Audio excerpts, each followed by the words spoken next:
ẹ wá try láti bà image Elegushi jẹ́ kó ń wá jókòó torí ọmọ èèyàn kú kẹba ayé tí ẹ jẹ́ no ẹ̀yin náà ẹ gbọ́ ṣé ọ̀rọ̀ yẹn ò rùn létí yín ṣé ọ̀rọ̀ yẹn ò kan létí yín ẹ ní mọ bí tó máa padà já sí fún bàbá Mohbad. Did Oba address the issue before Baba Mohbad made the statement? Yes, he did. He did it. Gbogbo kini ló gbé media. Kò ṣe wo ṣuṣu kó lóun fẹ́ lọ police station kó lọ gbá ọlọ́pàá létí. Ẹni tọ́mọ ẹ̀ kú. Ṣé Elegushi gan ò sọmọ nù ni àbí ọmọ tiẹ̀ náà kú? Kò ṣe accuse gbogbo èèyàn pé ọmọ wọn àrólé ẹyọ kan tóun ní ó padà fòṣánlẹ̀ ó kú o kó máa.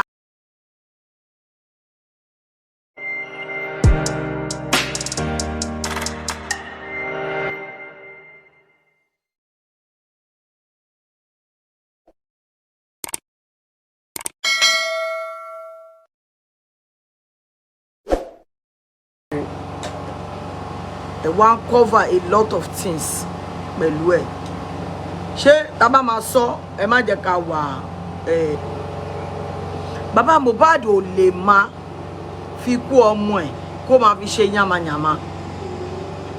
On the issue of bàbá Mohbad àti Elegushi tí gbogbo yín pariwo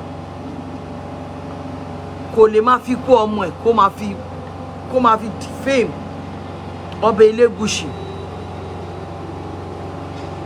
The other time tí mo sọ̀rọ̀ yìí ẹni wọ́n kọ orúkọ ọba Elegushi sínú petition ẹni wọ́n kọ orúkọ ọba Elegushi sínú petition òun lọ́ba Elegushi ṣe sọ wípé ẹ̀hún ni bàbá Mohbad ṣe sọ pé ọba Elegushi wà involved. ṣé ẹni tó bá yẹ bàbá Mohbad sọ pé ọba Elegushi wà involved, I don't think there will be problem. Statement to make to be ọba Elegushi ní kó lọ pa òun lọ́mọ. Pé àwọn Sam Larry kó lọ pa òun ní ọmọ. That is where the problem is.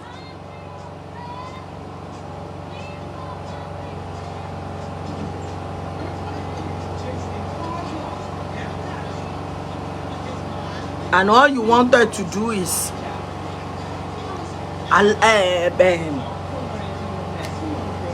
use the emotional blackmail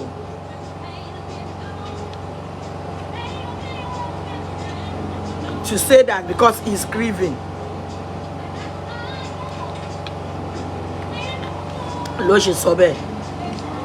At Ọba Elegushi's image at stake. Because kò yé mi o ṣé mọ̀ wípé image of Elegushi at the detriment of the image of Elegushi just because òun lose your ọmọ so kọ́ máa pe bàbá ọba Elegushi ní apààyàn because we don't understand. I no get, I no understand.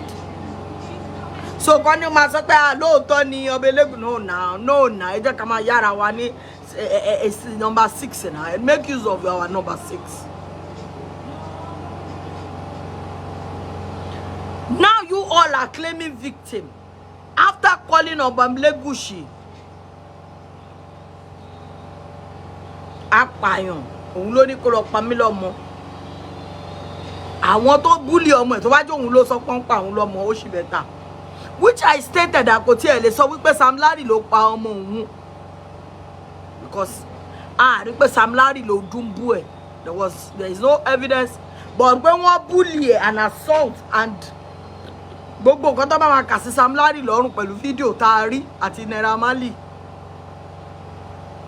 tó jẹ́ ibi tó ti ṣiṣẹ́ wọn ò lè ka pé wọn ò lè fẹ́ sun apààyàn ká wọn. Ṣé get mi bẹ́ẹ̀ yẹn? They will not say that wọ́n pa wọ́n lè ní bully assault threatening kíní kan kó tó máa fún wọn nìyẹn ká máa ní ọba Elegushi tẹ́ẹ̀rí lórí síìnì yẹn rárá ọba Elegushi tí kò sí nínú fíìmù yẹn rárá ó wà ní backyard o ó wà ní pálọ̀ ẹ o ìyẹn ò dé court of law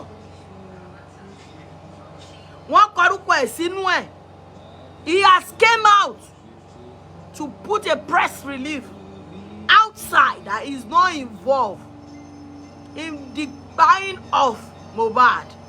He does not have business with him. He did not send anybody to bully him. He did not send anybody. He does not have any application or whatsoever with him.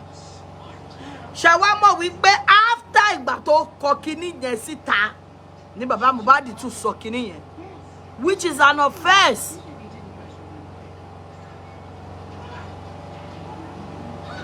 Lẹ́yìn ìgbà tó ti sọ síta tí publication ti wà tó ti sọ̀rọ̀ òun ò mọ Wùnmí òun kọ́ lòun na ọmọ wẹ̀ òun kọ́ lòun ní Liam. I've never seen explain every detail. Bóyá kí n wá kíní yẹn káàká. Mo bọ̀. Bóyá kí n wá kíní yẹn káàká fáwọn èèyàn nǹkan tó bẹ Elegushi sọ nípa òpè ó líkì òun mọ́ Wùnmí ó líkì òun mọ́ kíní ẹ bá mi ṣe ẹ wá ṣe kíní ẹ wá try láti bà image Elegushi jẹ́ kóun wá jókòó torí ọmọ èèyàn kú kẹba ayé tí ẹ jẹ́ no ẹ̀yin náà ẹ gbọ́ ṣé ọ̀rọ̀ yẹn ò rùn létí yín ṣé ọ̀rọ̀ yẹn ò kan létí yín Mohbad ti kú ó ti bá tiẹ̀ lọ o àwọn tó wà láyé ẹ fẹ́ bà tí wọ́n jẹ́ torí wípé bàbá Mohbad ọmọ tiẹ̀ kú so àwọn tó ń gbáyé ó yẹ kí ilé ayé stop the world supposed to stop revolving because Mohbad kú. This is what mo ń sọ fẹ́yìn tí bàbá Mohbad wípé ẹ ní ọpọlọ ẹ máa ti jò sí débi wípé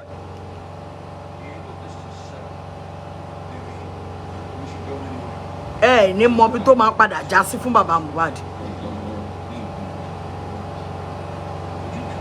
Did Oba address the issue before Baba Mohbad made the statement? Yes, he did. He did it. Gbogbo kíní ló gbé media. So Baba Mohbad in his own world will not say he did not listen or he did not hear about it. Baba Mohbad will be in deep shit in many ways. Toba fẹ́ far. Bukky Jesse, his own blogger. He cannot deny Bukky is not his blogger. Evidence what? That Bukky is working for Baba Mohbad. If the Kabiyesi want to nail him. Evidence what? Wípé Bukky ń ṣiṣẹ́ fún Baba Mohbad. Ojoojúmọ́ ni Bukky ń gbé Ọba Elegushi ṣépè tọmọtọmọ. Evidence yapa. Wípé they work hand in hand and Bukky ti sọ wípé Baba Mohbad ló sọ gbogbo nǹkan tó ń sọ fóun. So Baba Mohbad, you went to tell Bukky that Ọba Elegushi ló pa ẹ́ lọ́mọ and you self say it with your mouth.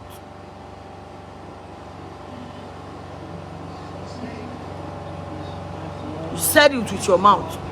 The same thing with Bukky Jesse. Tó jẹ́ blogger don't repeat is what you are saying with your mouth. Wípé ìgbà tí Elegushi rán àwọn Sam Larry kó lọ pa ẹ́ lọ́mọ. Where is the evidence? Pé Elegushi rán wọn kó lọ pa ẹ́ lọ́mọ. You want to say that pé wọ́n kọ orúkọ ẹ̀ sínú petition. Inú petition tó kọ kò. The GoFundMe has Bukky's name and also called on you also called on a chat. Yes, now. Those are good evidence for Oba to nail Baba Mohbad. He will provide Bukky. I'm telling you. Not just say go for me. The name is there. Everything is there. But Oba here to work. Big babe. Baba Mohbad was song got to say you fẹ́ fa anything. get evidence wà for the fact that pọ́mọ tiẹ̀ kú ó ti parí iṣẹ́ tiẹ̀ láyé ó ti bọ́lẹ̀ ní that is his own bus stop òun wá freedom go good of you why to accuse of Elegushi of being involved in your son demise? Why don't accuse them? Where is your evidence?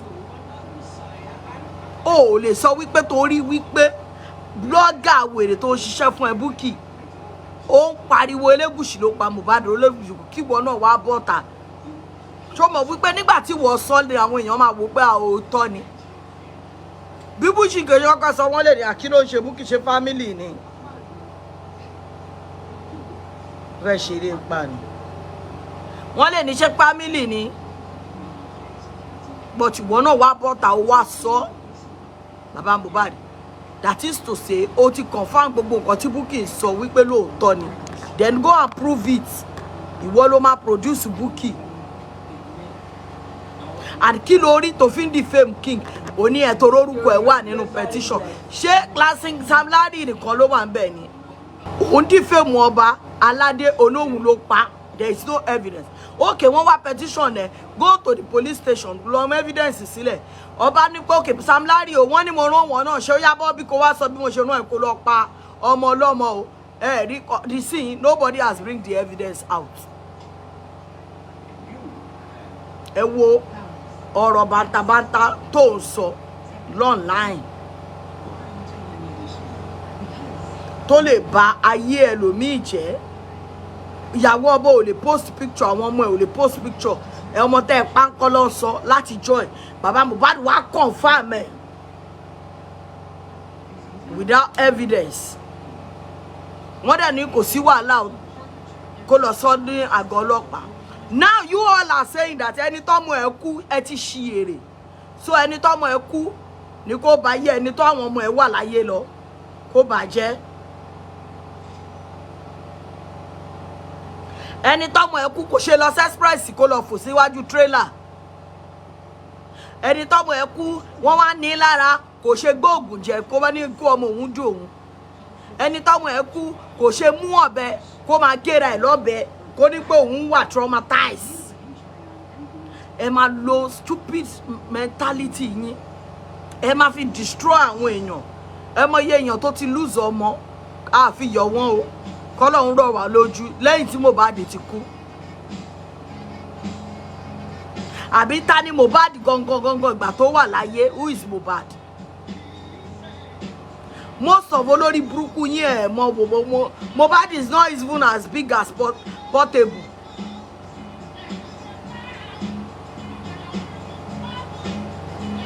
kò ṣe wo ṣuṣu kó lóun fẹ́ lọ police station kó lọ gbá ọlọ́pàá létí ẹni tọ́mọ ẹ̀ kú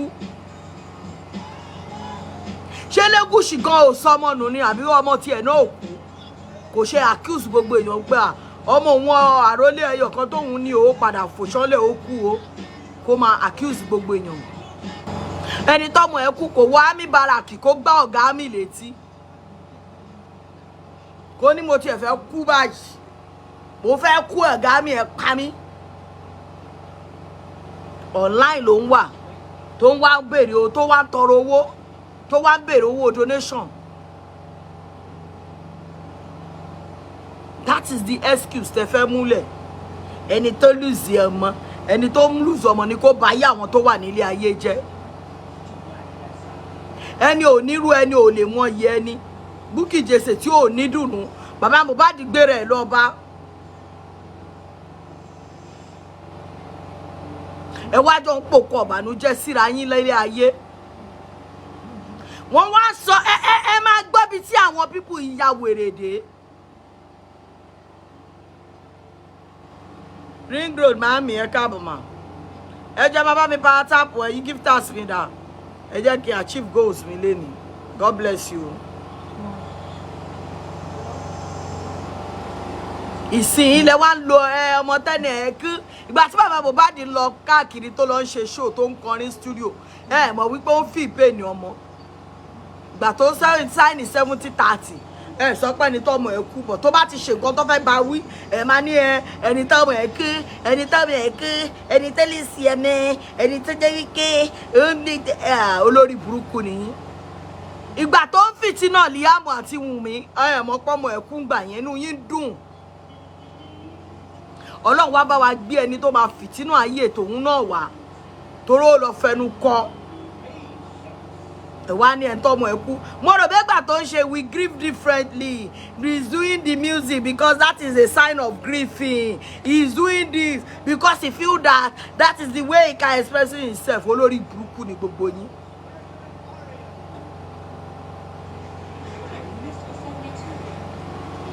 Ẹ bá mi sọ fún Elegushi kó má fi bàbá Mohbad lẹ̀.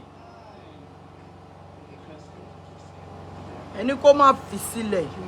Ó ń láti produce Bukky Jesse. Wọ́n jọ wà nínú GoFundMe ni. Wọ́n jọ wà nínú gbogbo ẹ̀ ni. Wọ́n jọ ń ṣe gbogbo ẹ̀ ni. Òun ni kó lọ produce Bukky. Òun ni Bukky ṣiṣẹ́ fún. Wọ́n jọ pa irọ́ mọ́ Elegushi láti gba owó GoFundMe ni. Why tẹ́ ń ba orúkọ Elegushi jẹ́? Torí pé fẹ́ gba donation GoFundMe.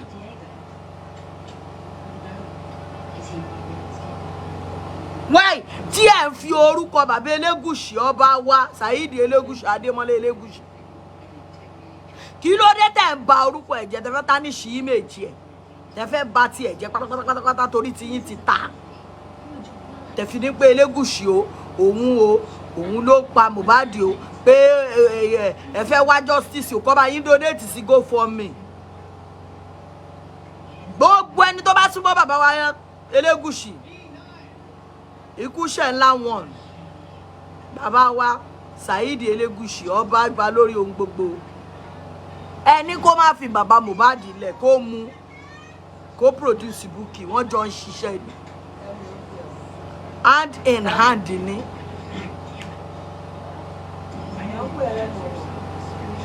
ẹnu ọ̀nà ọ̀bọ ta ni ta ló fẹ́ gbọ́.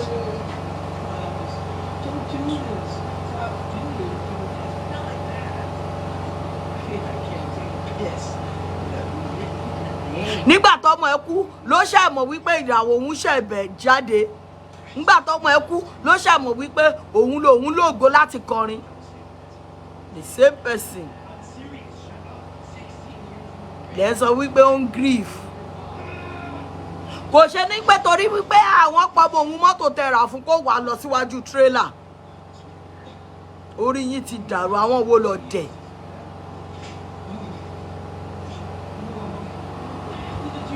Nínú justice of Mohbad wọ́n kọ́lé sẹ́kìtì wọ́n ra mọ́tò wọ́n ra lẹ̀ wọ́n kọ́ gbogbo ẹ̀ àwọn kan allegedly wọ́n náà kọ́ tẹ́lẹ̀. Bukky ò lè wá Bukky ò lè wá.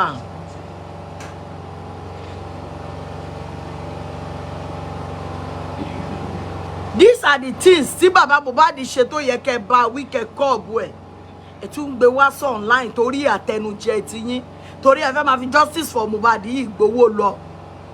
Ẹ fẹ́ kó stop.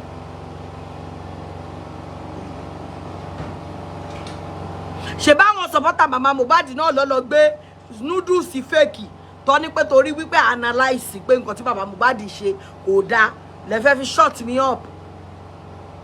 Ẹ ti gbé lọ́wọ́ tèmi ẹ kàn bá fi kó bára yín ni èmi ò kí ń stop mi ò give up ẹ wá mẹ́ni tẹ wá wà láì ẹ ti ẹ̀kọ́ ọ̀ràn mọ́ Elegushi ẹ má fi bàbá Mohbad lẹ́ran lẹ́wọ̀n tó bá possible. Ṣé mọ̀ pé mi ò bá yín fà báyìí tẹ́lẹ̀ àtijọ́ kò sí ẹ lọ gbé obo mi tẹ́ fẹ́ máa gbé jáde àti ọyàn ẹ̀yẹn máa ṣe yẹn kémi máa ṣe ìtọ́lọ́run èmi ń bí báyìí káwọ́ ẹni tó máa win torí à ń support Elegushi torí à ń support Wùnmí torí à ń support pé ìwà àbàjẹ́ lẹ̀ ń wù à ń tú àṣírí yín èmi lẹ fẹ́ shut up ìgbò tí mo bá lé ayé dé ẹ ti ṣòfò.